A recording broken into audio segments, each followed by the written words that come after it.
Kung target mo makaipon ng 700,000 at nakakapag-ipon ka ng 35,000 per year, kung ikaw ay naglalagay sa bangko or sa unan, 20 years ka dapat mag-iipon ng 35,000 para ma-hit mo yung 700,000 na target fund mo. Pero pag natuto kang mag-invest, mas mabilis mag-grow yung pera mo dahil mas mataas ang interest nito. Halimbawa sa Kaiser, 35,000 per year ka lang mag-iipon sa loob ng 7 years.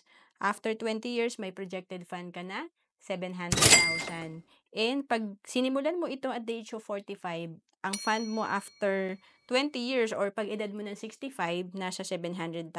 Pag mas maaga, edad 40 ka nagsimula, nasa 1.1 million ang projected fund mo pag edad mo ng 65.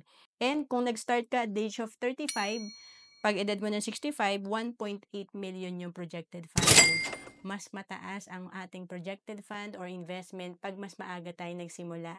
Ang Kaiser ay 3-in-1. Ito yung level 1 investing natin kasi dito may investment ka na, may healthcare ka na, at may life insurance ka pa. To know more about Kaiser, message mo na ako sa FB, Roanne Celis Capistrano.